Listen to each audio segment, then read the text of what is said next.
राधे राधे दोस्तों।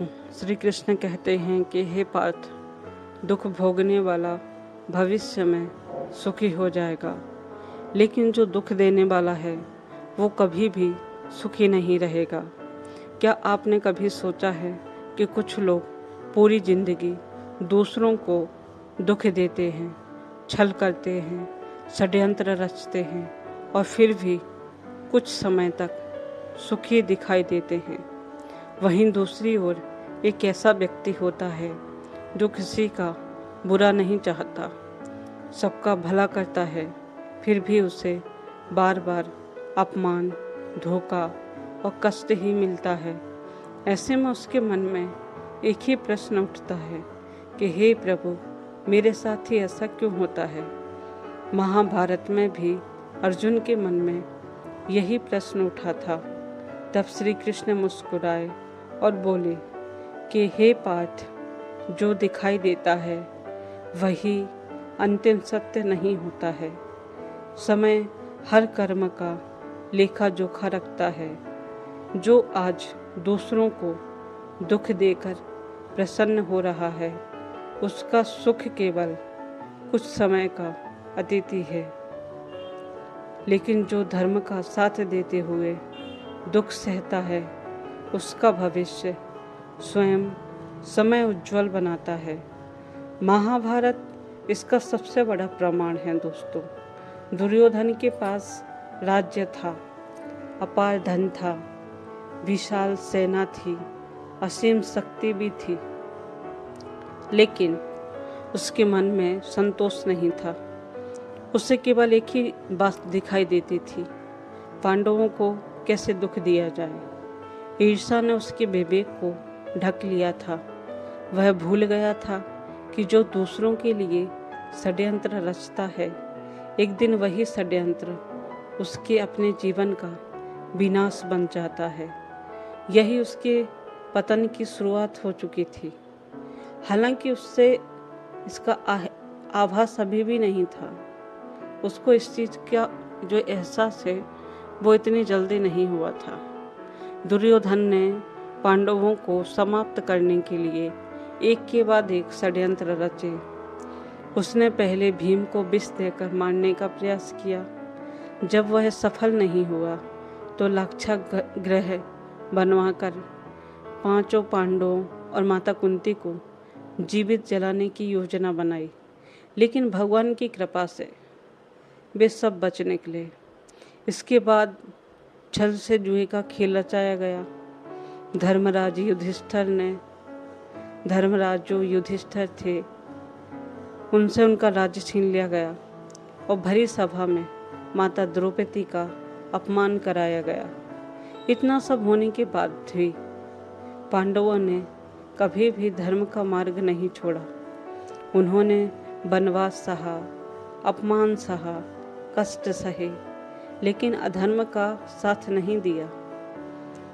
दूसरी ओर दुर्योधन को लगता रहा कि वह हर बार जीत रहा है। उसे लगता था कि पांडवों के आंसू ही उसकी सबसे बड़ी विजय है, लेकिन वह भूल गया था कि कर्म कभी भी किसी का पीछा नहीं छोड़ते हैं। समय शांत अवश्य रहता है, लेकिन न्याय करना नहीं भूलता।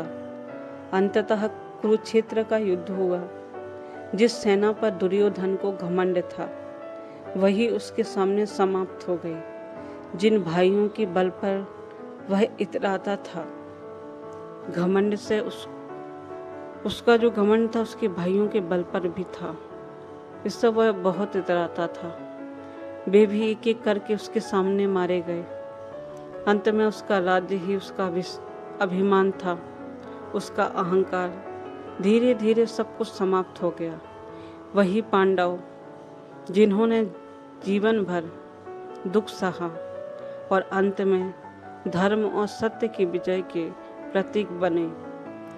यही कर्म का शाश्वत नियम है कि दुख सहने वाले की परीक्षा होती है, लेकिन दुख देने वाले का पतन निश्चित होता जाता है। उसके कर्मों के साथ जितना वो षड्यंत्र रचेगा, उतना ही उसका पतन निश्चित होता जाएगा। और उसके बुरे कर्म सामने आएंगे, आज नहीं तो कल, परंतु आते जरूर हैं। श्री कृष्ण कहते हैं कि पार्थ यही नियम है।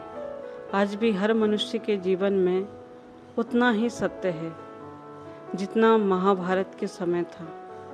यदि आज कोई आपके साथ अन्याय कर रहा है, आपका विश्वास तोड़ रहा है, आपकी अच्छाई का गलत फायदा उठा रहा है, या फिर बिना किसी कारण आपको कष्ट दे रहा है, तो निराश मत होइए। अपने मन में बदले की आग मत जलाइए। विश्वास रखिए कि ईश्वर का न्याय कभी भी असफल नहीं होता है। समय हर कर्म का हिसाब अवश्य करता है। याद रखिए, दुर्योधन के पास शक्ति थी लेकिन धर्म नहीं था। पांडवों के पास कष्ट थे लेकिन श्री कृष्ण का साथ था। अंत में जीत शक्ति की नहीं, धर्म की हुई है। इसलिए यदि आप दुख सह रहे हैं तो अपने अच्छे कर्म मत छोड़िए, धैर्य रखिए, क्योंकि जो व्यक्ति दूसरों के आंसुओं पर अपनी खुशी बनाता है, वह बाहर से चाहे जितना भी सफल दिखाई दे, उसके जीवन से सच्ची शांति एक दिन अवश्य चली जाती है।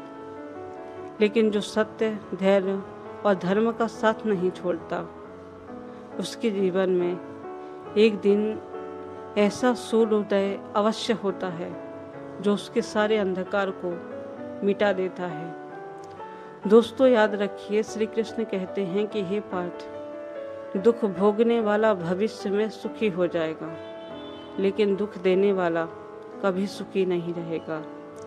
दोस्तों, लास्ट में मैं आपसे सॉरी बोलना चाहूँगी, क्योंकि मेरे गले में हमेशा ही प्रॉब्लम होती है। जब मैं रिकॉर्ड करने बैठती हूँ तब होता है। मेरे थ्रोट चक्र में अचानक से पता नहीं अजीब सा होने लग जाता है मुझे, उसके लिए सॉरी।